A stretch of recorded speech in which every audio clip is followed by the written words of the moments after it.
नमस्कार, आप देख रहे हैं न्यूज फायर इंडिया और मैं जूही जायसवाल स्वागत करती हूं आपका खबरों की दुनिया में।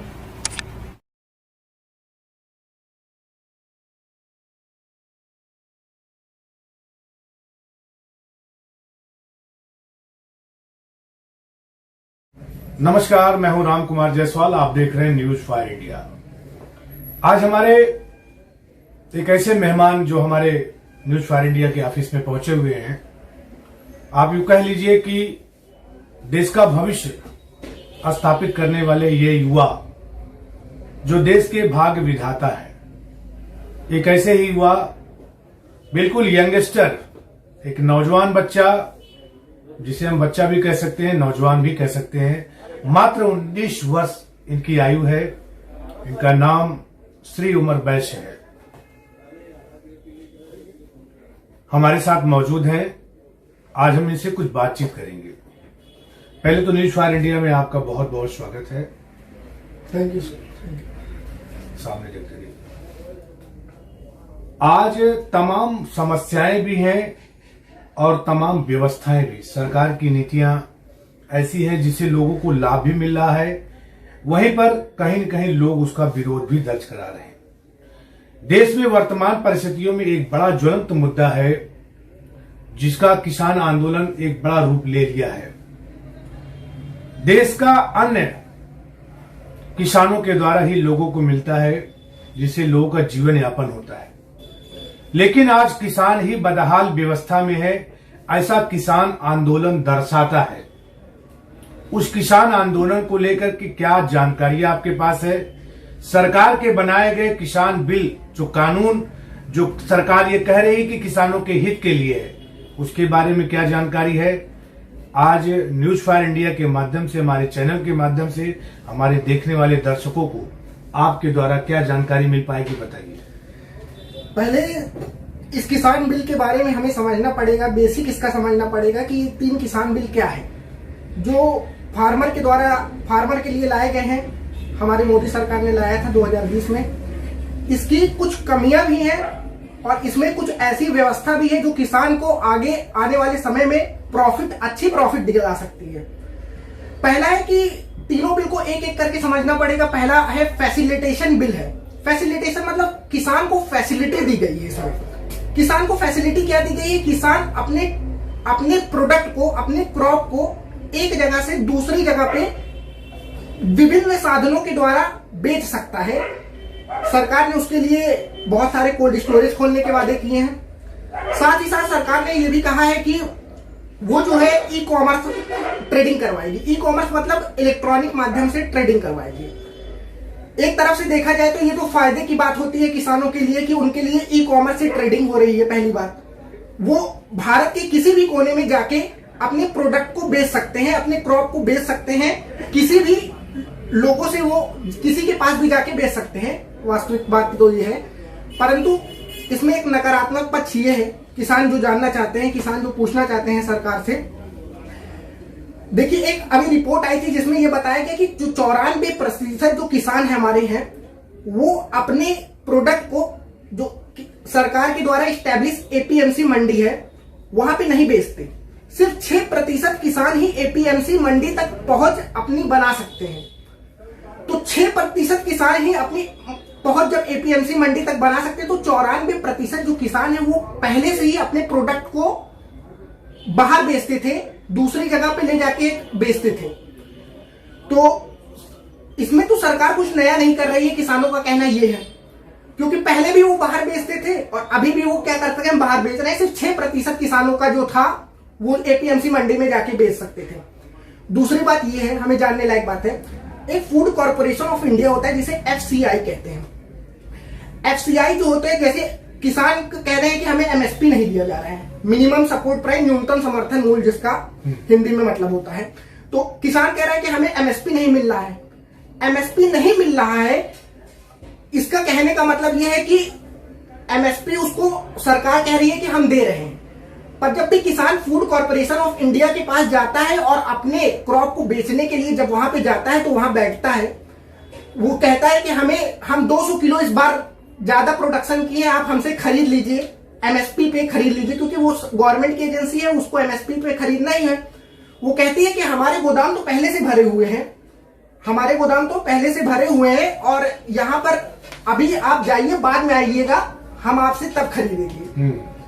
वही फूड कॉर्पोरेशन ऑफ इंडिया के जो अधिकारी हैं वो जाके एपीएमसी मंडी में जहां पे बिचौलिए होते हैं उनसे बात करके जब किसान वहां पहुंचता है तो किसानों से वहां कहा जाता है कि आपस में एपीएमसी मंडी वाले मिले हैं एक दूसरे से। वो कहते हैं, वो पहले से साठ गांठ कर लेते हैं कि 15 रुपए किलो बेचना है, उससे ज्यादा नहीं लेना है, उससे ज्यादा में नहीं खरीदना है। जब ये जाते हैं एपीएमसी मंडी, ये फूड कॉर्पोरेशन ऑफ इंडिया वाले जब जाते हैं वहां पे खरीदने जाते हैं तो वो एपीएमसी मंडी वाले कहते हैं कितने का किसान बेच के गया? वो कहते हैं 15 रुपए किलो। कहते हैं हमें 17 रुपए में आप दे दीजिए। तो 17 रुपए में खरीद कर फूड कॉर्पोरेशन ऑफ इंडिया वाले वो अपने गोदाम को भर लिए हैं और गवर्नमेंट का मान लीजिए न्यूनतम समर्थन मूल्य 30 रुपए है, तो वो अपने डाटा पे 30 रुपए दिखा रहे हैं। बिल्कुल बिल्कुल बिल्कुल।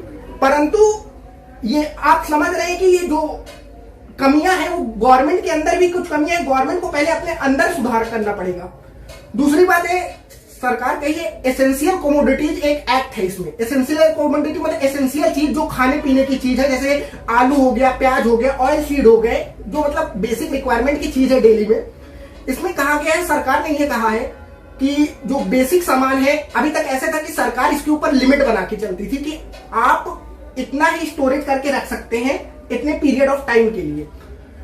अब सरकार ने इसको हटा दिया है। सरकार कही है कि अब आपका जितना मन हो उतना स्टोर करके रखिए एसेंशियल सामान को।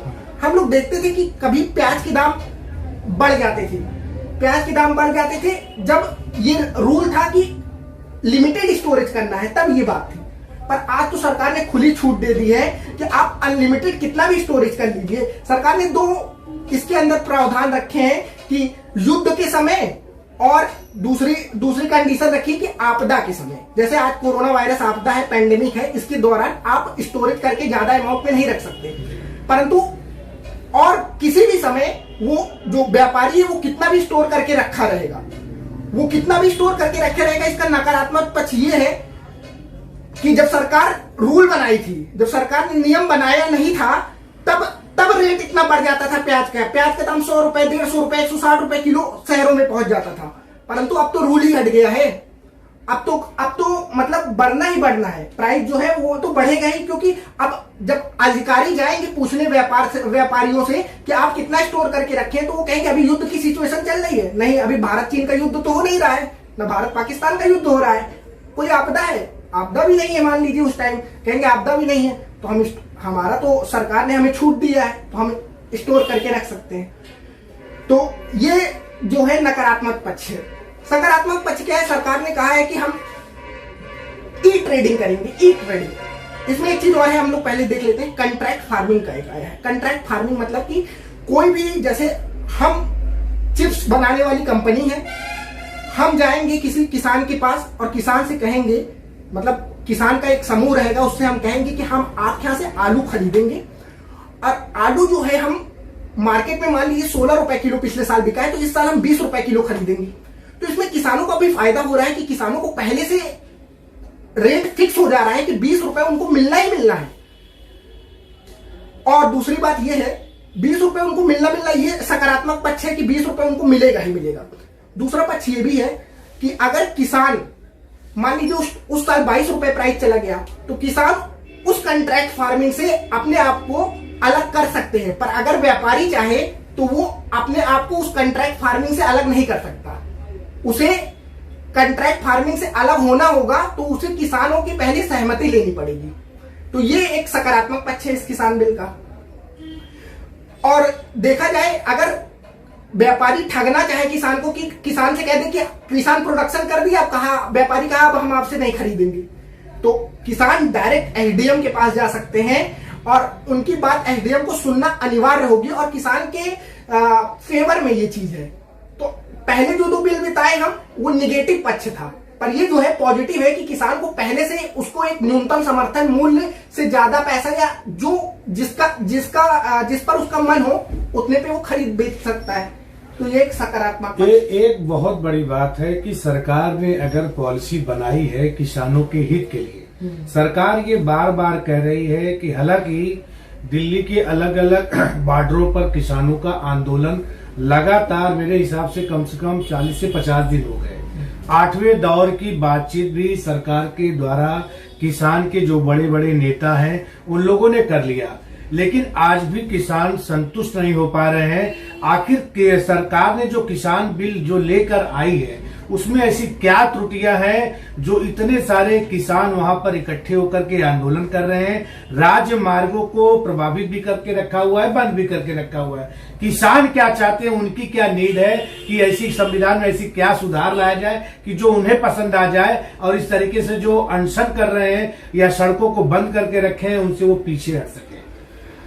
हमें समझना होगा यहाँ पे एक जो पेच फंस रहा है सरकार और किसानों के बीच में, वो सबसे इम्पोर्टेंट पेच ये है कि उसमें सिर्फ किसान ही नहीं है, उसमें जो एपीएमसी मंडी के जो बिचौलिए हैं वो भी प्रदर्शन कर रहे हैं किसान बनकर।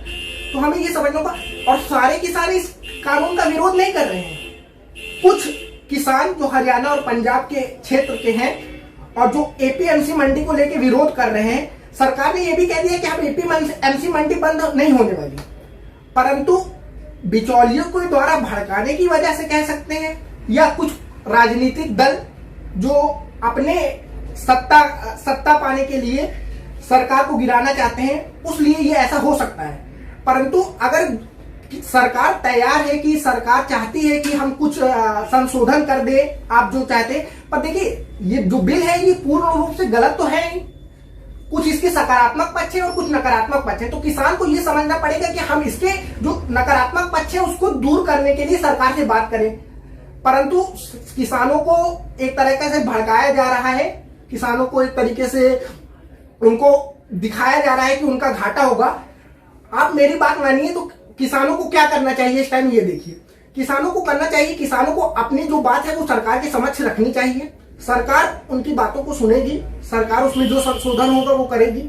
किसान अगर चाहे 1 साल देख ले उनका प्रोडक्शन कितना बढ़ रहा है, उनका अगर उनके लिए फायदेमंद बिल है, उनका जो कॉस्ट लग रहा है, इनपुट कम लग रहा है, आउटपुट उन्हें ज्यादा मिल रहा है, तो किसान क्या करे, 1 साल तक देखे, सरकार से संशोधन करवा के बिल 1 साल तक देखे। अगर उनको लगता है कि उसके बाद भी अगर उनको घाटा हो रहा है, प्रैक्टिकल करने के बाद भी उन्हें घाटा हो रहा है, तो सारे किसान फिर से जाके आंदोलन करने के लिए वहां पे सिंधु बॉर्डर पे या दिल्ली के बॉर्डर पे या कहीं पे भी जाकर वहां पे अपना धरना प्रदर्शन करें, और वो डायरेक्ट उनके पास प्रैक्टिकल प्रूफ होगा कि हमें इस कानून से घाटा हुआ है। नहीं, प्राय ये देखने को मिलता है, जैसा आपने खुद भी अभी हमारे चैनल के माध्यम से हमारे दर्शकों को बताने का काम किया है कि जिस तरीके से बिचौलिया जो है या फिर जो एफसीआई वाले हैं, वो जो क्रय केंद्र पर जब ये लोग माल लेकर के किसान जाते हैं, जो समर्थन मूल्य निर्धारित किया जाता है उस समर्थन मूल्य पर उनके मालों को, उनके अनाजों को खरीदारी नहीं की जाती है।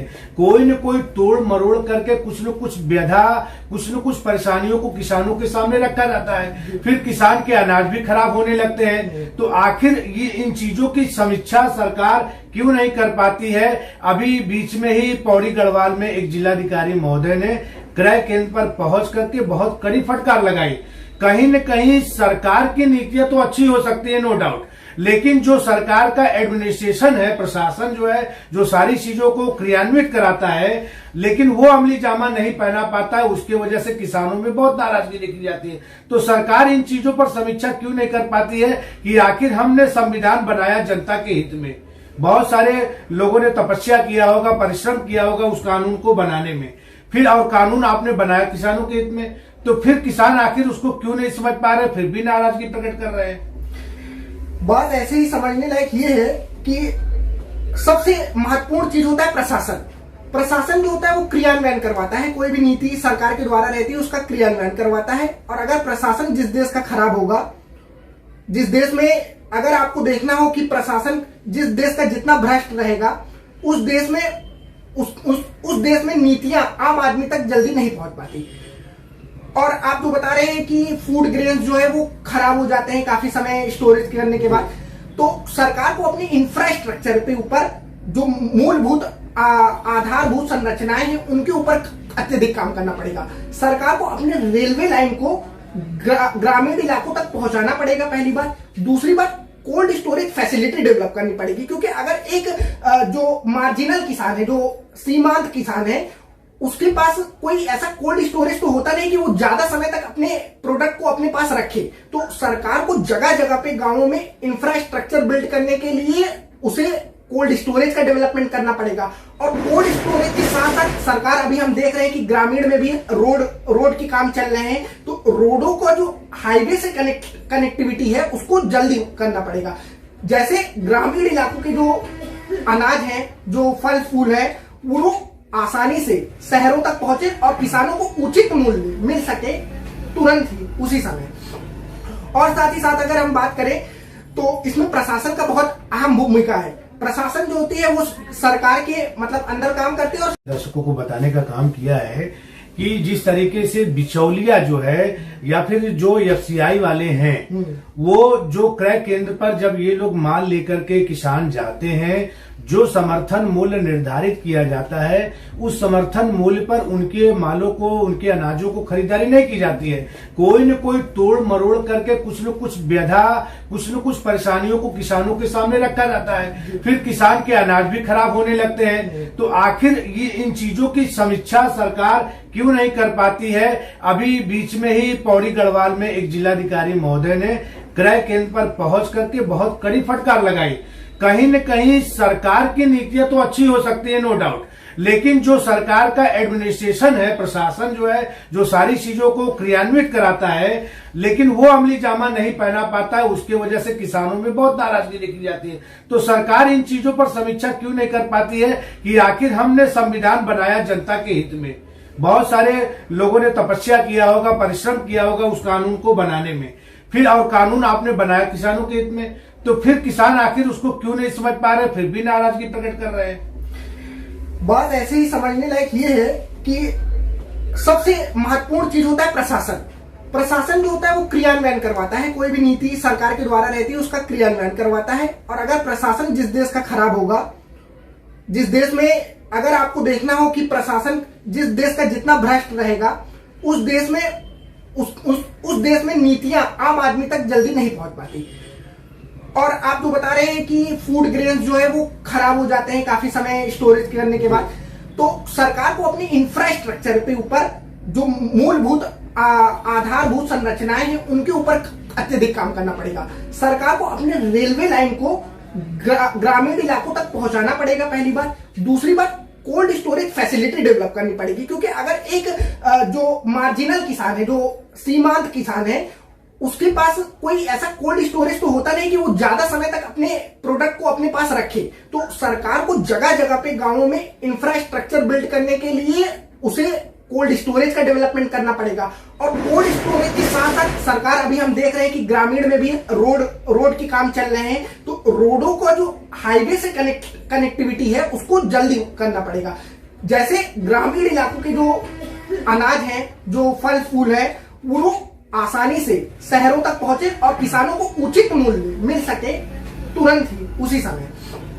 और साथ ही साथ अगर हम बात करें तो इसमें प्रशासन का बहुत अहम भूमिका है। प्रशासन जो होती है वो सरकार के मतलब अंदर काम करती है और सरकार को जो उनके लिए अच्छा चीज है और जो बुरा चीज है वो बताती है। तो प्रशासन नीतियां भी बनाती है, जैसे जो सचिव है हमारे, वो नीतियों को फॉर्मेशन भी करते हैं। तो सचिव का जो इस टाइम हमारे अमिताभ कांत जो है, वो हमारे नीति आयोग जो है उसके हेड है अमिताभ कांत। उन्होंने कहा है कि अब जैसे भारत जैसी देश है, विकासशील देश है, तो उनके इंफ्रास्ट्रक्चर को बिल्ड करना बहुत अत्यधिक महत्वपूर्ण चीज है। दूसरी बात है कि अब सरकार क्या करेगी, जैसे देखिए हम एक सिंपल एग्जांपल से बताएं। आप कहेंगे चाइना इतना आगे क्यों रहता है, हम कहाँ इतने पीछे रहते हैं। तो चाइना जो है ना, जब आजादी हुई चाइना की, तो चाइना ये मॉडल अपनाया और भारत जो है ये मॉडल अपनाया। अब आप कहेंगे ये मॉडल और ये मॉडल में अंतर क्या है। तो चाइना क्या किया ना, चाइना अपने इंफ्रास्ट्रक्चर को बिल्ड करने के लिए वो कहा कि हम अपने सारे जगह पे, जहां पे जैसे मान लीजिए यहाँ पे आलू की उत्पादन होता है, तो उसी के बगल हम चिप्स की फैक्ट्री लगा देंगे। तो क्या हुआ, कंपनी वाले को भी ज्यादा अपना पेट्रोल नहीं खर्च करना पड़ा, ट्रैक्टर नहीं खर्च करना, ह्यूमन रिसोर्स की बचाव की।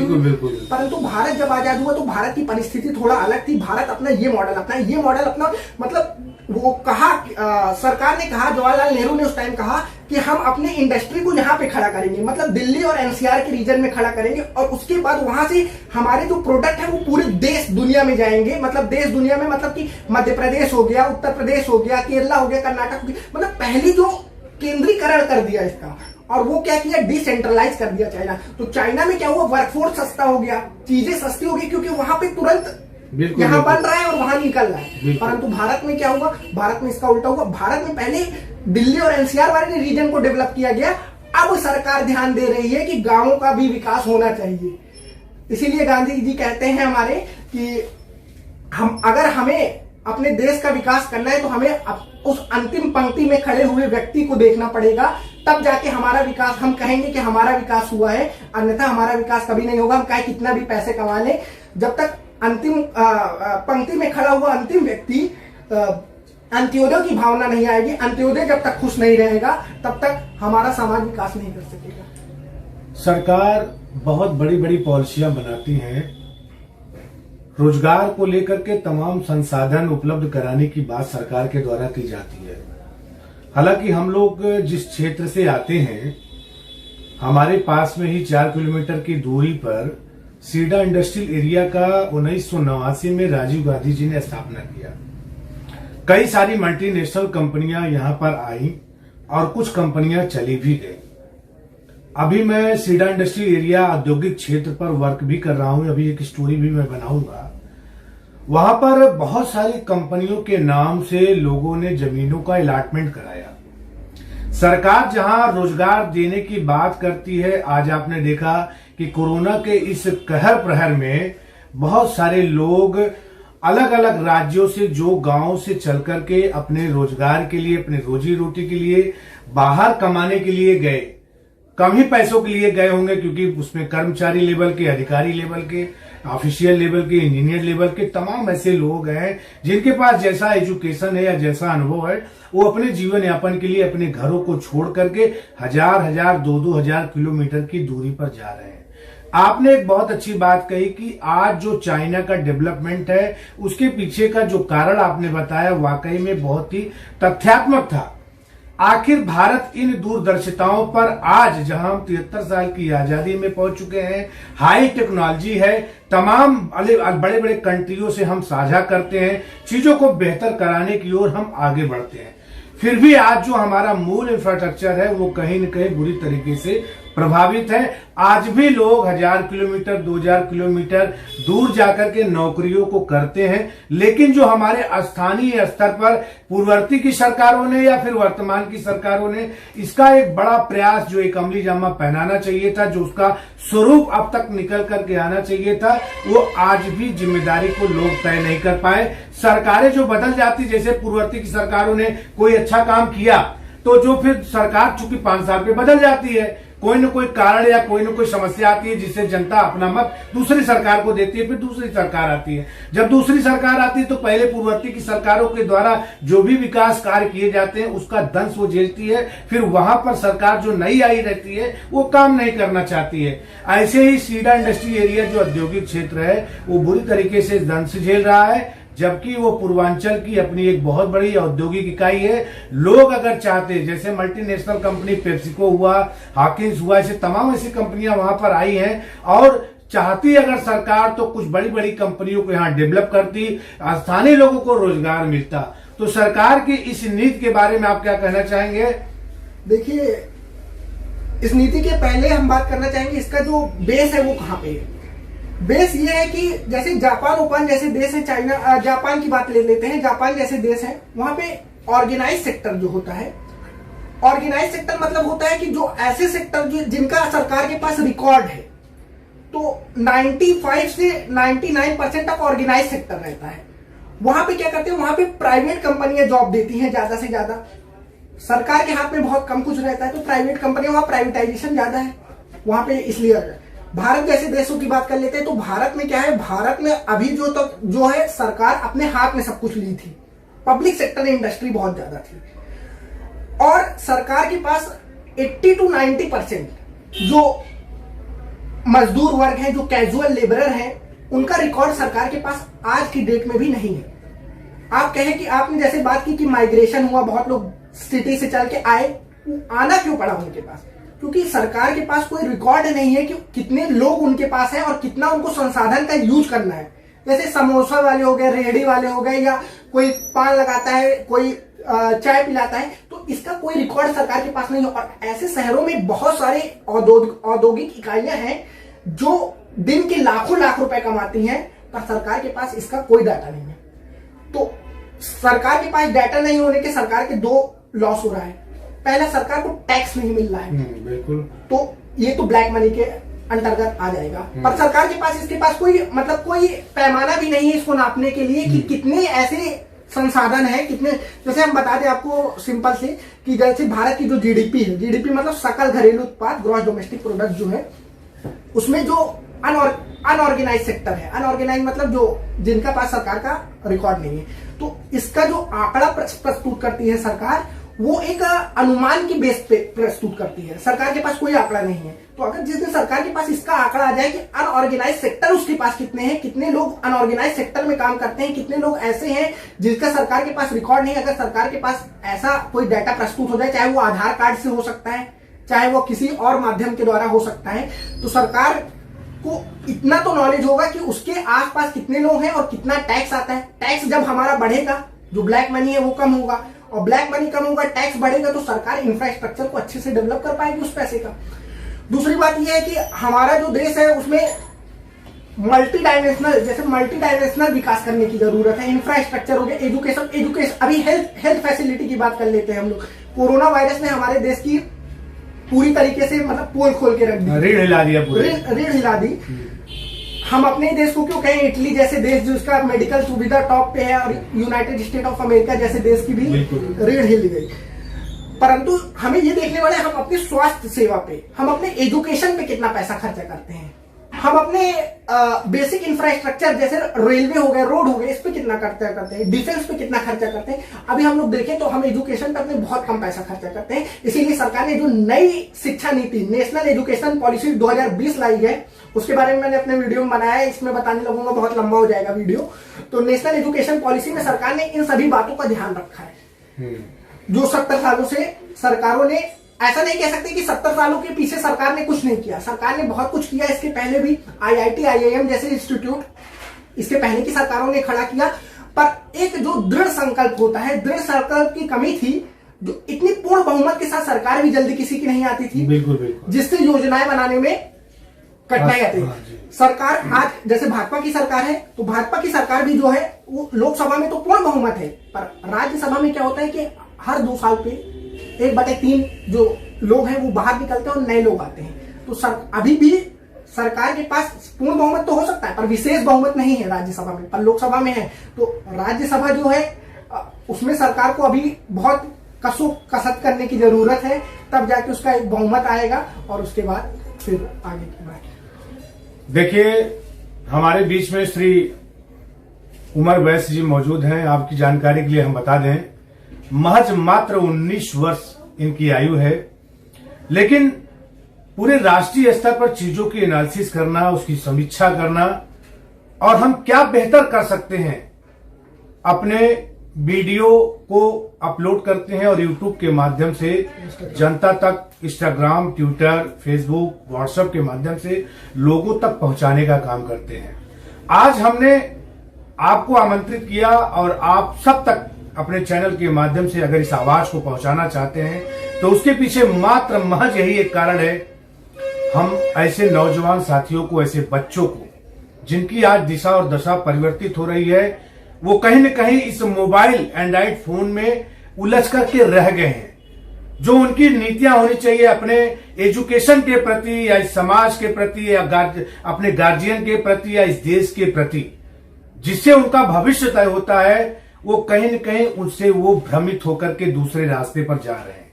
लेकिन वहीं पर हम आपको बताना चाहते हैं कि यह 19 वर्षीय नौजवान या बच्चा या बेटा श्री उमर वैश्य बहुत ही जिम्मेदारी के साथ कोटा से आपने कोचिंग किया हुआ है, राजस्थान के कोटा से, जो एजुकेशन का बहुत बड़ा हब माना जाता है, और सिर्फ आज भी इस कोरोना काल में प्रतिदिन लगातार मैं समझता हूं कि कम से कम 10 आवर्स आप एजुकेशन को स्टडी करते हैं और आने वाले समय में एक बड़ी सोच के साथ, वो बात मैं नहीं बताऊंगा क्योंकि आपने कहा कि उसको सीक्रेट रखिए, निश्चित इस देश का भविष्य तय करना चाहते हैं, इस देश को आगे बढ़ाने के लिए अपनी जिम्मेदारियों को तय करना चाहते हैं।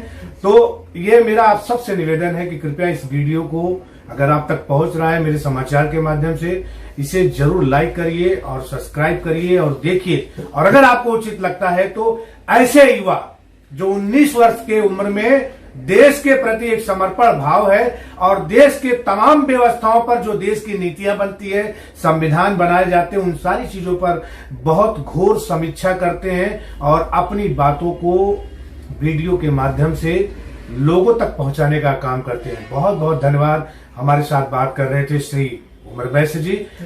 मैं हूं राम कुमार जायसवाल, आप देख रहे थे news fire India. Thank you.